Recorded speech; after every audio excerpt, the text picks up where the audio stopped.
उपस्थित सर्व भाविक आणि सज्जन, सर्व समर्थ सेवेकरी आणि राज्याच्या देशाच्या सीमारेषा ओलांडून स्वामी चरणावर नतमस्तक होण्यासाठी स्वामी सेवेचा सुगंध जनसामान्यांपर्यंत पोचवण्यासाठी पोस्टमनची भूमिका घेऊन जगामध्ये देशामध्ये आर्त पीडित दुःखित गरीब मुमुक्षित आणि भाविक यांना स्वामींचा मार्ग समजून सांगण्यासाठी आपला बहुमोल वेळ आपण खर्ची घालून इथे प्रधान केंद्रात आपण आलेला आहात. बरेच जण बहुविध केंद्रातून नुकताच झालेल्या अखंड जप यज्ञ नामसप्ताहाचा अहवाल घेऊन ती देखील सेवा रुजू करण्यासाठी आपण उपस्थित झालेला आहात. खरं तर या दत्त जयंतीमध्ये उत्स्फूर्त आणि उत्साहानं राज्यात आणि देशात सुमारे 55 लाख भाविक आणि सेवेकरी यांनी श्री गुरुचरित्र वाचण्यात भाग घेतला आणि ही उत्स्फूर्त भावना अनेकांच्या मनात त्या निमित्तानं निर्माण झालेली आहे. हरवलेली मनःशांती ही कुठून कशी मिळते आणि कशी मिळवायची याकडे तमाम मुमुक्षितांचं लक्ष लागलेलं आहे. हे झालं भारतापुरतं. विदेशामध्ये दुबई ओमानसारख्या अरब कंट्रीमध्ये शेकडो जणांनी त्यात भाग घेऊन एकट्या दुबईत 102 लोक श्री गुरुचरित्राला बसले. ओमानमध्ये तेवढेच बसले. अमेरिकेसारख्या ठिकाणी खूप मोठ्या प्रमाणात स्वतःहून स्थानिक भारतीय आणि संबंधित यांनी सुद्धा त्यात खूप मोठ्या प्रमाणात भाग घेतला. जगातली हरवलेली मनःशांती कुठून मिळते हे त्यांना आता समजलेलं आहे. खूप तपशिलात न बोलता आपण सर्वजण सुज्ञ. म्हणून आपण आज यापैकी बऱ्याचशा शंका समाधान समस्या घेऊन आलेला आहात. मनुष्याच्या जीवनामध्ये अनेक प्रकारच्या समस्या रोज येत असतात. जगात तसा एकही मनुष्य सर्व अंगानं सुखी नाही. रामदास स्वामींसारख्या संतश्रेष्ठांनी दासबोधात जगी सर्व सुखी असा कोण आहे, विचारे मना तूची शोधूनी पाय या उक्तीप्रमाणे वाट्याला आलेली जी काही संकट व्यथा कथा दुःख समस्या आहेत त्या सेवेच्या माध्यमातून निवारण करण्याचं सामर्थ्य मागण्यासाठी आपण खरं तर स्वामींकडे आलेला आहे. आणि नव्या वर्षाच्या पूर्वसंध्येला आपण इथे जमलेला आहात. पुढील कालावधीमध्ये इंग्लिश नवीन वर्ष सुरू होते आणि इंग्लिश वर्षाला सामोरं जाताना आपल्या देशवासियांची भूमिका अशी असेल आणि अशी असावी की येणारं हे नवीन 26 साल देश बांधवांना देशवासियांना ते सदा सर्वदा सुखाचं समृद्धीचं यशाचं निरोगी जीवनाचं आपणा सर्वांना जावं, कर्तृत्वाचं जावं, पुढील पिढ्यांवर चांगले संस्कार होत अशी संकल्पना व्यक्त करून आपण या नव्या वर्षाला स्वागत करताना 31 डिसेंबर रोजी त्या इंग्लिश लोकांसारखं न करता आपण भारतीय लोक आहोत. भारतानं भारतीय संस्कृती पुढे नेली पाहिजे म्हणून त्या मेणबत्त्या न विझवता, केक न कापता, जसं चैत्र पाडव्याला आपण नवीन वर्षाचं सूर्योदयाची साक्ष ठेवून स्वागत करतो, तसं 31 डिसेंबरला आपण सर्वांनी जमावं. केंद्रात जमा, सामुदायिकरित्या जमा तथा वैयक्तिक स्वरूपात भारत मातेच्या प्रतिकृतीसमोर आमच्या देशातील सर्व भगिनींनी दुर्गा सप्तशती या ग्रंथाचं वाचन पठण करावं. तर स्वामींच्या प्रतिकृतीसमोर आमच्या पुरुष प्रतिनिधींनी श्री स्वामी चरित्र सारामृताचं वाचन करावं आणि नवीन वर्षाला शुभेच्छा देताना हे नवीन वर्ष तमाम वाचक, तमाम या देशातील नागरिक, आबाल वृद्ध, माता भगिनी यांना ते सुखाचं, समृद्धीचं जावं अशी प्रार्थना करावी. आणि खात्री आहे काही दशकांपासून आपण देशाच्या कल्याणासाठी, फार कमी लोक देशाचं कल्याण व्हावं असं त्यांना वाटतं, त्यापैकी आपण सर्वजण आहात. म्हणून आपण 2007 साली सप्तशृंगगडाच्या पायथ्याशी या शक्तिपीठांचा आशीर्वाद घेऊन सुमारे 1 कोटी पाठ त्याचा संकल्प पूर्ती आपण त्या ठिकाणी केली होती. पैकी जे सेवेकरी आणि भगिनी 27 मे 2007ला गडाच्या पायथ्याशी होत्या त्यांनी कृपया हात वरती करावेत. धन्यवाद. थोडेसे हात वरती आलेले आहेत. आपण हात वरती असणारे सर्वजण त्यातले साक्षीदार आहात.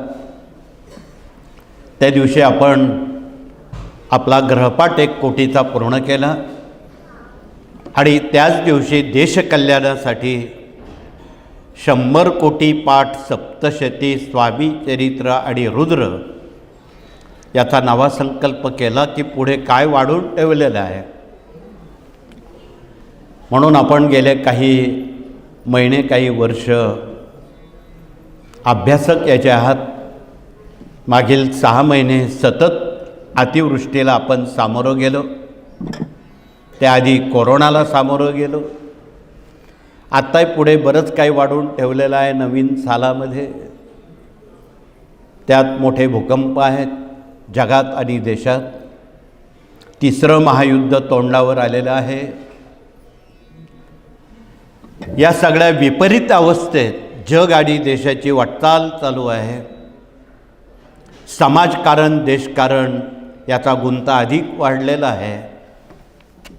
कोणाचा पायपोस कोणात राहिलेला नाही हे आपणाला माहीत आहे. आणि अशी निराशजनक अवस्था सामाजिक आणि संबंधित क्षेत्रात रोज नव्यानं घडत आहे. तपशील न बोलतो याला कुठेतरी आळा घालण्यासाठी भारतामध्ये 12 ज्योतिर्लिंग आहेत, भगवतीचे 52 शक्तिपीठं आहेत. पैकी महाराष्ट्राच्या वाट्याला 4 शक्तिपीठं आहेत, तुळजापूर, कोल्हापूर, सप्तशृंग आणि माहूर. यांचे पाय धरल्याशिवाय हे थांबणार नाही. म्हणून 12 ज्योतिर्लिंगापैकी आगामी येणाऱ्या 5 जानेवारी रोजी भारतीयांच्या वतीनं आणि सेवेकरी आणि भाविक यांच्या साक्षीनं आपण ही निसर्ग आपत्ती, तिची तीव्रता थांबवण्यासाठी भस्मलिंगार्चन सोहळा उज्जैन या ज्योतिर्लिंगावर आपण सर्वजण जे भाग्यवंत आहे, पुण्यवंत आहे, त्यांच्या साक्षीनं हा विधी होणार आहे मध्य प्रदेशमध्ये. म्हणून यात मागाशीच गुरुजींनी सांगितलं की त्याला एक नेटकेपणा, शिस्त लागावी म्हणून तो कार्यक्रम मोठ्या हॉलमध्ये ठेवलेला आहे आणि त्याला प्रवेशपत्र नमूद केलेलं आहे. त्याप्रमाणे आपण प्रवेशपत्र असल्याशिवाय आपण त्यात प्रवेश करू नये म्हणून हेच सांगावंसं वाटतं. त्यानंतर तारीख 23 जानेवारी ते 27 जानेवारी या काळात नाशिक येथे आंतरराष्ट्रीय स्तरावर कृषी महोत्सव आयोजित केलेला आहे. सालाबादाप्रमाणे सुमारे 15-16 वर्षापासून आपण नाशिक येथे कृषी मेळावा आपण सर्व शेतकऱ्यांना जगातल्या देशातल्या एकत्र आणत असतो. अनेक कंपन्या येतात, अनेक बिगर शेतकरी लोकसुद्धा आणि जे स्वयं बेरोजगार लोक आहेत, मुलं आहेत, मुली आहेत, सुशिक्षित बेकार आहेत, यांची एक आशा पल्लवित झालेली आहे. इथे आमचे शेळके सर आले असतील, त्यांनी या मेळाव्यात सेवेकऱ्यांच्या मुलामुलींची नावं घ्यावी, जे सुशिक्षित बेकार आहेत, ज्यांना नोकरी उद्योगाची गरज आहे, अशांनी त्यांच्याकडे आपली नाव, गाव, पत्ता, आयडेंटिटी ही जमा करावी. निश्चितपणे त्या कंपन्यांना सहानुभूतीपूर्वक ते सेवेकऱ्यांसाठी तयार आहेत. म्हणून राज्यात असणारे सर्व जिल्हा, तालुका, केंद्र प्रतिनिधींनी समसकाला पाहू या उक्तीप्रमाणे पहिली संधी गरीब लोकांना द्यावी. त्यातली पहिली संधी आत्महत्या पीडित असणाऱ्या मुलामुलींना द्यावी. ज्या घरात आत्महत्या झालेल्या आहेत, जे निराधार आहेत, त्यांना पहिली संधी द्यावी. दुसरी संधी देशाचं संरक्षण करणारे शहीद जवान, त्यांच्या मुलामुलींचाही लग्नाचा आणि नोकरीचा प्रश्न आहे. म्हणून हे सहानुभूतीपूर्वक या विभागातून आपणाला ही संधी त्यांना उपलब्ध करता येईल का, याचा आपण विचार करावा. म्हणून अशा अनेक जनहिताच्या बाबी या कार्याच्या सेवेकऱ्यांच्या ग्राम अभियानातून आवड हौस असणाऱ्या सेवेकऱ्यांनी त्यात भाग घ्यावा. तर पुढचा विभाग, इथे विवाह मंडळ प्रतिनिधी आलेत.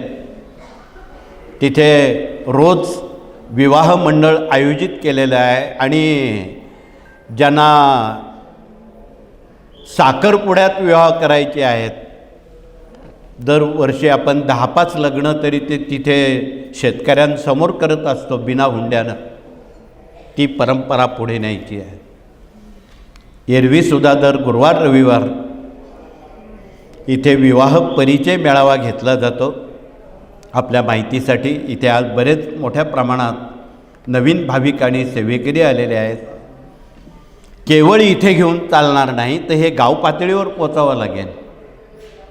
म्हणून आपण गाव पातळीवर विवाह मंडळं उभी करावीत. पोक्त वयाचे भगिनी आणि पुरुषांनी यात कृपया भाग घ्यावा. गोरगरिबांना पहिली संधी द्यावी.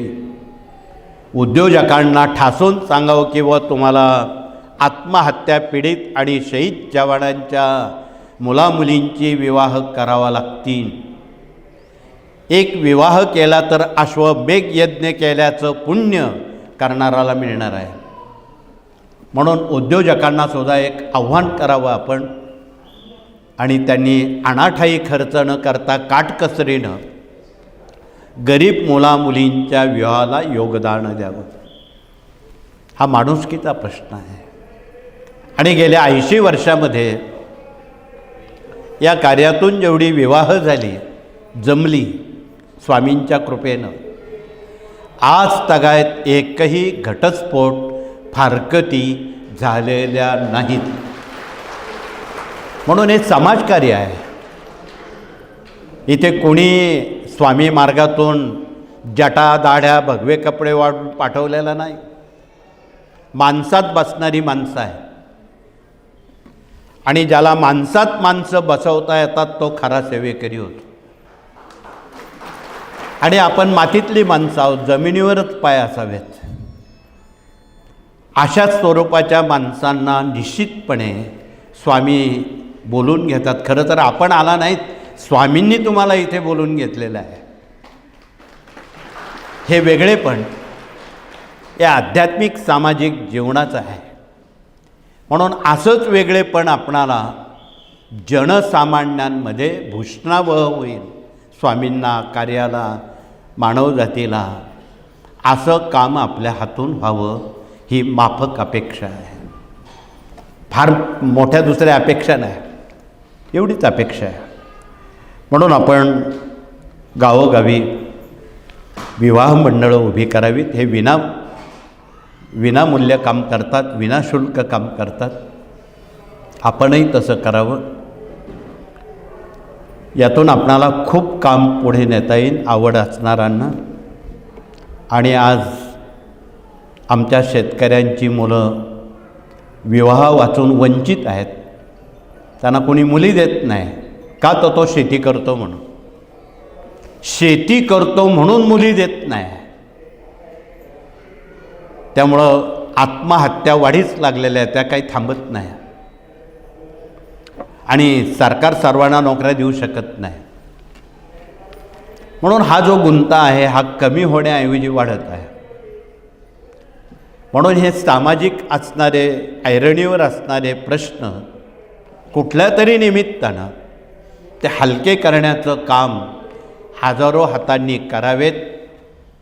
आणि उभयतांना सन्मानपूर्वक पायावर उभं करावं, हाही संदेश या कार्याच्या बहुविध विभागातून गाव तेथे केंद्र आणि घर तेथे सेवेकरी या निमित्तानं आपणाला करण्याला संधी आहे.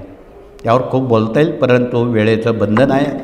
आपण कालपासून कोणी सकाळी काही तासांपासून इथे बसलं आणि आपले मनाजीराव आपल्याजवळ फार वेळ थांबत नाही, आम्हाला माहीत आहे. मनाजीराव आपल्याला पुढची कामं सांगत असतात. म्हणून वेळेचा मुद्दा लक्षात घेऊन पुढचा विभाग इथे कृषी विभागानंतर, विवाह मंडळानंतर मूल्य शिक्षणात काम करणारे गुरुजन प्रतिनिधी, पुंडलिक आणि श्रावणबाळ घडवण्यासाठी प्रत्येक पाठशाळेत, प्राथमिक शाळेत, माध्यमिक आणि उच्च माध्यमिक कॉलेजमध्ये शिक्षक, पालक यांच्या भेटी घेतात. शिक्षकांनी कसं शिकवावं, पालकांनी कसं वागावं आणि विद्यार्थ्यांनी कसं शिकावं याचा मेळ घालण्याचं काम या विभागातून केलं जातं. ही जगाची खरी संपत्ती पुढची पिढी आहे, मुलं आहे. म्हणून त्यांना जपणं आणि त्यांच्यावर संस्कार करणं काळाची गरज आहे. म्हणून संस्कार केले तर संस्कृती टिकेल, संस्कृती टिकली तर धर्म टिकेल आणि धर्म टिकला तरच देश टिकेल. देश टिकवायचा असेल तर त्यांच्यावर संस्कार करणं जरुरीचं आहे. हे काही कुठल्याही शाळेत शिकवलं जात नाही. म्हणून हे आपणास सर्व पालक लोकांना, गुरुजन लोकांना हे तगडं आव्हान आहे नवी पिढी घडवण्याचं. म्हणून हे आपण कृपया आव्हान स्वीकारावं. आणि त्यात तुमचा एक फायदा आहे. तुमचं म्हातारपण, वार्धक्य तरुणांच्या हातात आहे, पुढच्या पिढीच्या हातात आहे. त्यांना श्रावणबाळ आणि पुंडलिक बनवणं क्रमप्राप्त आहे. नाही तर मग काय होईल? कॉन्व्हेंटमधली ती शिकलेली मुलं तुम्हाला वृद्धाश्रमात पाठवून देतील, असं होता कामा नये. वृद्धाश्रममुक्त महाराष्ट्र आणि वृद्धाश्रममुक्त भारत ही संकल्पना या विभागाची आहे. तर पुढचा विभाग प्रश्न उत्तर मार्गदर्शक करणारे प्रतिनिधी इथे मोठ्या संख्येत आलेले आहेत. आस्तमानपर्यंत ते आलेल्या भाविकांना रडत आलेल्या लोकांना हसत पाठवणार आहेत। याचा अर्थ कसा लावायचा तुम्ही समजा। तुम्ही दिलेल्या पेपरवर तुमच्या कौटुंबिक समस्या थोडक्यात मांडा, त्यावर आमच्याकडून लेखी उत्तर तुमच्यापर्यंत पोचवलं जाईल तोंडी न बोलता, आणि त्या लेखी उत्तराचा खुलासा करण्याचं मार्गदर्शन उभे असणारे प्रतिनिधी भगिनींशी संवाद साधतील, पुरुषांशी संवाद साधतील, हे आपण कृपया सहकार्य आणि सहानुभूती ठेवून करावं, हे कळकळीचं आव्हान। हे विनामूल्य काम आहे। पुढचा विभाग या ठिकाणी डॉक्टर लोक दवा घेऊन आलेले आहेत। इथे प्रति गुरुवार रविवार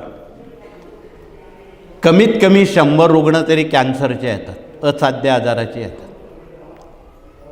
इथे काय हा दवाखाना नाही, परंतु हा दवा मात्र त्यावर मात करतो हे लपून ठेवता येत नाही।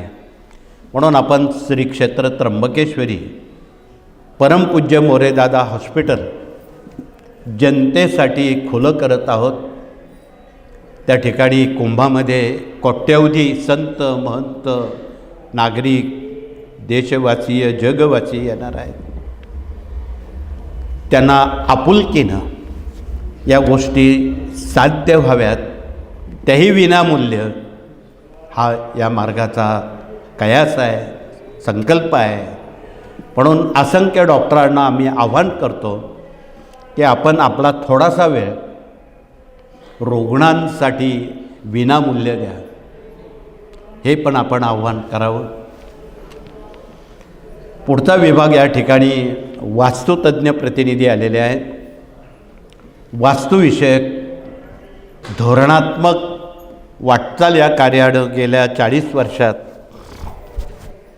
आपणापर्यंत मांडलेली आहेत। म्हणून आमचे जेवढे इंजिनियर आर्किटेक्ट आहेत, वास्तूचं वास्तूपण जपण्यासाठी, वास्तूचा अंतरंग समजून घेण्यासाठी ते तत्पर आहेत। म्हणून तोडफोड न करता घरात बंद पडलेली घड्याळं असतील, फुटलेली भांडी, तुटलेल्या चपला, फुटलेले भांडे असतील, किचन ओट्याला काळा दगड असेल, ज्या भगिनींच्या किचनला काळा दगड लावलेला आहे, कडप्पा आहे, त्यांनी हात वरती करावा। धन्यवाद। बरेच हात वरती आले, त्यावर सोपा उपाय आमचे प्रतिनिधी देणार आहेत। बिना तोडफोड त्या दगडाला पिवळा किंवा पांढरा ऑइल पेंट मारला, तुम्ही त्याची अनुभूती 3 दिवसात घ्या।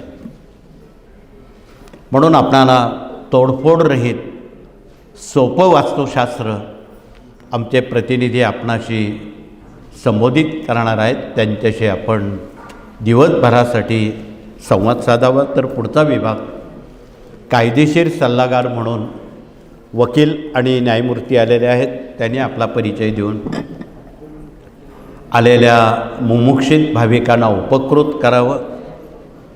त्यांना कोर्टाची वारी मुक्त करायची असेल तर त्यांना मार्गदर्शन करावं। तुम्ही पंढरपूर किंवा अनेक तीर्थधामांची वारी करणं परवडेल, कोर्टाची वारी परवडणारी नाही। म्हणून आपणाला कळकळीचं निवेदन आहे की आपण या साऱ्या बाबींकडे कायदेशीर सल्लागारांचं मार्गदर्शन कृपया आपण घ्यावं, हे कळकळीचं आवाहन। तर पुढचा विभाग या ठिकाणी प्रशासकीय कामकाज आणि प्रशिक्षण प्रतिनिधी आपल्यात आलेले आहेत। आगामी होणारे उपक्रम असतील त्यांच्याशी आपण विचारणा करावी। त्यांच्यासोबत स्वयंरोजगार प्रतिनिधी, पर्यावरण प्रकृती प्रतिनिधी, पशुगोवंश प्रतिनिधी, दुर्ग अभियान प्रतिनिधी, देश विदेश अभियान प्रतिनिधी, युवा प्रबोधन प्रतिनिधी, हे सारे विभाग आणि याज्ञिकी प्रतिनिधी, हे सर्व 8ही प्रतिनिधी आपल्यात आलेले आहेत। आगामी येणारा भूकंप, सुनामी टाळायचा असेल तर त्यांच्याकडे उपाय आहे बिना खर्चिक, तो तुम्ही समजावून घ्यावा। सुनामी टाळायचे असेल तर हे सुनामी थांबवण्याचं यंत्र, त्याला भूकंप यंत्र म्हणतात। ते प्रत्येक गावाच्या मारुती मंदिरात त्याची स्थापना करावी किंवा सेवा केंद्रात स्थापना करावी. हा मारुती ध्वज आहे, वादळ येण्यापूर्वी काही मिनिट आधी जर तो लावला आणि हनुमान चालिसा तथा मारुती स्तोत्र वाचलं तर मारुती राया हा वायुपुत्र आहे. तो त्याच्या सामर्थ्यानं वादळ थांबवू शकतो. म्हणून आपण ह्या सोप्या बाबी जनतेसन्मुख अवश्य मांडाव्यात. तर शेवटचा विभाग मराठी अस्मिता आणि भारतीय संस्कृती आमच्या माता भगिनींनी जिवंत नव्हे समृद्ध केलेला विभाग आहे. त्यांनी ओळख परिचय देऊन आज काही भगिनींनी 2 प्रश्न आणलेले आहेत. स्वामींच्या चरणावर आपलं गाऱ्हाणं सांगताना कुटुंबात वाढती व्यसनाधीनता, मद्यपान, धूम्रपान, मांसाहार हे वाढीस लागलेलं आहे. अनेक नवी व्यसनं आलेली आहे, ते आपल्याला माहीत पण नाही. ही परोक्त थांबण्यासाठी शंकराच्या पिंडीवर महिम्न तथा रुद्र वाचून ते तीर्थ जर त्यांना दिलं, महिन्याभरात सुंटे वाचून खोकला जाईल आणि तुमचे सदस्य निर्व्यसनी शाकाहारी होतील. हे घरच्या घरी करायचं, याला पैसे लागत नाही. दुसरा प्रश्न डोक्यावर वाढणारं खर्च. या साऱ्या प्रश्नांची सरबत्ती अत्यंत सोप्या पद्धतीत इथे प्रत्येक विभाग तत्पर आहेत. आपण त्या विभागाशी संवाद साधू शकता आणि हे सारे प्रतिनिधी ग्राम अभियानात देखील तत्पर आहेत. म्हणून तुम्ही तुमच्या गावी बोलवा, तेथे प्रतिनिधी त्या समस्यांवर मार्गदर्शन करतील. म्हणून डोक्यावर वाढणारं जे कर्ज आहे त्यावर सोपा उपाय दिलेला आहे. त्याचं नाव आहे श्रीयंत्र. ते दाखवा. त्यावर आपण विष्णू गायत्री, लक्ष्मी गायत्री, कुबेर मंत्र, व्यंकटेश आणि श्रीसुक्ताचं पठण करून श्रीयंत्राचं पूजन करावं. पैकी इथे आमच्या बऱ्याच माता भगिनी श्रीयंत्राच्या उपासक आणि अभ्यासक आहेत. त्या दर पौर्णिमेला स्वतः त्यावर सत्यनारायणसुद्धा करतात. अशा भगिनींनी ज्या स्वतः सत्यनारायण दर पौर्णिमेला करतात त्यांनी कृपया हात उंच करावेत. धन्यवाद. मोठ्या प्रमाणात हात वरती आलेले आहेत, पण ज्यांचे हात वरती नाहीत त्यांना तुम्ही सांगा, त्यांचंही भलं होईल. म्हणून हा अत्यंत सोप्या पद्धतीचा मार्ग गरजूंपर्यंत जर आपण समजावून सांगितला तर सांगणाराचंही भलं होईल, करणाराचं भलं होईल. म्हणून आपणाला कळकळीचं निवेदन आहे की प्रतिपौर्णिमेला बिना खर्चिक सत्यनारायण आहे, वाटीवर शेऱ्याचा प्रसाद बनवायचा. फार नाही, कुटुंबापुरता मर्यादित. 3 सुपाऱ्या मांडायच्या, मुठभर गहू तांदूळ लागतात. मराठी 5 अध्यायाची पोथी स्वतः वाचायची. सत्यनारायण झाला. हे सर्वजण करू शकतात. जगात अमेरिकेत सुद्धा, अरब कंट्रीमध्ये सुद्धा, दुबई, ओमानसारख्या ठिकाणी सारे लोक तिकडे वळलेत. कारण एवढे पुरोहित कोण आणणार? एवढे पुरोहित मिळणार नाही. तुम्हालाच करावं लागेल. तुमचं पौरोहित्य तुम्हीच करा. स्वावलंबी जीवन जगा. हा सुद्धा सल्ला या कार्यातून आपणाला द्यायचा आहे. आणि सोबत 3 अध्याय 11 माळा जप रोज करा आणि पंचमहायज्ञ करा. ज्या भगिनी रोज पंचमहायज्ञ करतात त्यांनी हात वरती करावेत. धन्यवाद. थोडेसे हात वरती आलेत. जीवनात अनेक ऋण आहेत. ते 5 कामांनी ते ऋणमुक्त जीवन यशस्वी करायचे आहे. त्यात गाईला घासभर अन्न दिल्यानं ऋषीयज्ञ होतो. कावळ्याला घासभर अन्न दिलं पितृयज्ञ होतो. दिवसभरात चांगल्या व्यक्तीला भोजन देणं मनुष्ययज्ञ होतं. ते आपण करतोच, पण दिवस व्यर्थ खाडा जाणार नाही ही काळजी घ्या. 4, रद्दी पेपरला एक बोट गाईचं तूप किंवा शुद्ध तूप लावून अग्नीला तूप देणं देवयज्ञ म्हणतात. आपल्याजवळ आता सर्वांजवळ लाकूड, फाटा, गोवऱ्या, कोळसा राहिलेला नाही. म्हणून कागद हा सोपा आहे. 5वं, 2 बोटात साखर मावेन, कोपऱ्यात मुंग्यांना घालावे. अशी घरं, अशी माणसं आमच्याकडं बघितल्यात आहेत की बऱ्याच लोकांच्या हातून मुंग्या साखर खात नाही. काही अशाही वस्तू आहे की मुंग्या साखर उचलत नाही. त्यावर उपाय आहे तो आम्ही आमच्या विभागातून आपणापर्यंत पोचू. म्हणून या सगळ्या बाबींवर या कार्यातून उत्तरं दिलेली आहेत की आपण सहानुभूतीपूर्वक संशोधक अभ्यासक बुद्धीनं आपण ती समजून घेण्याचा कृपया प्रयत्न करावा. हे अधिक वेळ आपला घेणार नाही. आपणाला या नव्या सालाच्या पूर्वसंध्येला आणि आज पौष महिना मराठी सुरुवात होतो आहे, उत्तरायण सुरू झालेलं आहे, दक्षिणायन संपलेलं आहे आणि आता उत्तरायणामध्ये देशाच्या विकासाची, आरोग्याची भरभराट व्हावी ही माफक अपेक्षा ठेवून या नव्या वर्षाच्या आपणा येणाऱ्या सर्वांना शुभेच्छा देऊन हे नवीन वर्ष 26 साल आपणा सर्वांना, देशवासियांना, माता भगिनींना, आबालवृद्धांना सुखाचं, समृद्धीचं, यशाचं, कर्तृत्वाचं जावं अशी भारतमाता आणि स्वामींच्या चरणावर प्रार्थना करून आपण हात जोडून प्रार्थना करू आणि हे सत्र या ठिकाणी थांबवू. कृपया प्रार्थनेनंतर सर्वप्रथम भगिनी नंबर 1च्या गेटनं समाधी मठाला, औदुंबराला केवळ वळसा घालून दरबारात येतील. तिथे हात जोडून मुजरा न करता पुन्हा आपल्या जागेवर मधल्या गेटनं जागेवर बसतील. ज्यांना जायचं असेल ते मौनानं जातील आणि नंबर 2च्या गेटनं भगिनींनंतर पुरुष प्रतिनिधी त्याप्रमाणे आचरण करतील. कारण इथे भगिनी ज्या येतात त्या माहेरी आलेल्या असतात असा गेल्या 80 वर्षाचा त्यांचा समज आहे आणि एवढा विश्वास त्यांनी संपादन केलेला आहे. म्हणून काही क्षण जर आपण मौन पाळलं तर तुम्ही ही केलेली सेवा तुमच्या घरापर्यंत पोहोचेल. मौनम सर्वार्थ साधनम. म्हणून आपण काही काळ तरी कृपया मौन पाळण्याचं शिकावं.